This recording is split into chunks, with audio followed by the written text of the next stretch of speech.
ಗುರುಭ್ಯೋ ನಮಃ. ಎಲ್ಲರಿಗೂ ಬೆಳಗಿನ ಶುಭೋದಯಗಳು. ವಿಶ್ವಾಮಿತ್ರರ ಕೃತಜ್ಞತೆಯ ಮಾತುಗಳು.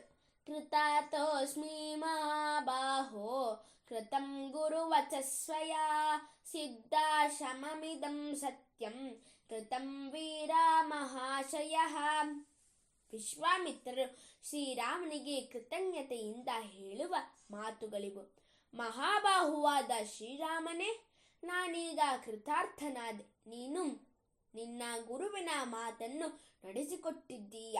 ಕೀರ್ತಿವಂತನಾದ ಶ್ರೀರಾಮನೇ, ಈ ಸಿದ್ಧಾಶ್ರಮವನ್ನು ನೀನೀಗ ನಿಜವಾಗಿಯೂ ಸಿದ್ಧಾಶ್ರಮವನ್ನಾಗೇ ಮಾಡಿದ್ದೀಯ. ತಾವು ನಮ್ಮಲ್ಲಿಗೆ ಬಂದಿರುವ ಉದ್ದೇಶವಾದರೂ ಏನು? ನನ್ನಿಂದ ತಮಗೆ ಏನಾಗಬೇಕಿದೆ?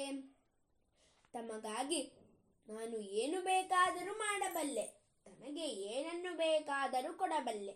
ದಯವಿಟ್ಟು ನನಗೆ ತಿಳಿಸಬೇಕು ಎಂದು ದಶರಥನು ವಿಶ್ವಾಮಿತ್ರರನ್ನು ವಿನಯದಿಂದ ಕೇಳಿಕೊಂಡನು. ಇದಕ್ಕೆ ಉತ್ತರವಾಗಿ ವಿಶ್ವಾಮಿತ್ರರು ಹೀಗೆ ಹೇಳಿದರು.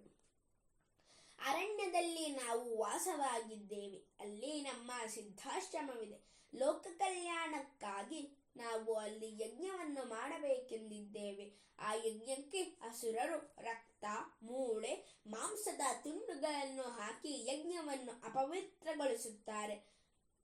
ಆದ್ದರಿಂದ ಆ ರಾಕ್ಷಸರನ್ನು ಸಂಹಾರ ಮಾಡುವ ಮೂಲಕ ಯಜ್ಞವನ್ನು ಸಂರಕ್ಷಣೆ ಮಾಡುವುದಕ್ಕಾಗಿ ನಿನ್ನ ಹಿರಿಯ 2 ಮಕ್ಕಳನ್ನು ಅರಣ್ಯಕ್ಕೆ ನನ್ನೊಂದಿಗೆ ಕಳಿಸಿಕೊಡು. ಇದಕ್ಕಾಗಿ ನಾನು ನಿನ್ನಲ್ಲಿಗೆ ಬಂದಿದ್ದೇನೆ. ಈ ಮಾತುಗಳನ್ನು ಕೇಳಿದ ಕೂಡಲೇ ಸಿಡಿಲು ಬಡಿದಂತಾಗಿ ರಾಜನು ದುಃಖದಿಂದ ಕುಸಿದುಬಿಡುತ್ತನು. ತನ್ನ ಪ್ರಿಯ ಪುತ್ರರಾದ ಶ್ರೀರಾಮ ಲಕ್ಷ್ಮಣರನ್ನು ಕಾಡಿಗೆ ಹೇಗೆ ಕಳಿಸೋಣ ಎಂದು ಚಿಂತಾಕ್ರಾಂತನಾಗಿದ್ದಾಗ ವಸಿಷ್ಠ ಮಹರ್ಷಿಗಳು ಬಂದು ರಾಜನಿಗೆ ಹೀಗೆ ಹೇಳಿದನು. ರಾಜನೇ, ಹೆದರಬೇಡ. ವಿಶ್ವಾಮಿತ್ರರು ಸಾಮಾನ್ಯರಲ್ಲ. ಇವರು ಮಹರ್ಷಿಗಳು ಹಾಗೂ ತಪಸ್ವಿಗಳು. ಆದ್ದರಿಂದ ನೀನು ಧೈರ್ಯವಾಗಿ ನಿನ್ನ ಮಕ್ಕಳನ್ನು ಇವರೊಂದಿಗೆ ಕಳಿಸಿಕೊಡು. ಅದರಂತೆ ದಶರಥನು 2 ಮಕ್ಕಳನ್ನು ವಿಶ್ವಾಮಿತ್ರರ ಜೊತೆಯಲ್ಲಿ ಕಾಡಿಗೆ ಕಳುಹಿಸಿಕೊಟ್ಟನು. ಶ್ರೀರಾಮನು ಯಜ್ಞ ರಕ್ಷಣೆಯನ್ನು ಮಾಡುತ್ತಾನೆ. ಅದರಿಂದ ಸಂತುಷ್ಟರಾದ ವಿಶ್ವಾಮಿತ್ರರು ಕೃತಜ್ಞತೆಯಿಂದ ಈ ಮೇಲಿನ ಮಾತುಗಳನ್ನಾಡಿದ್ದಾರೆ.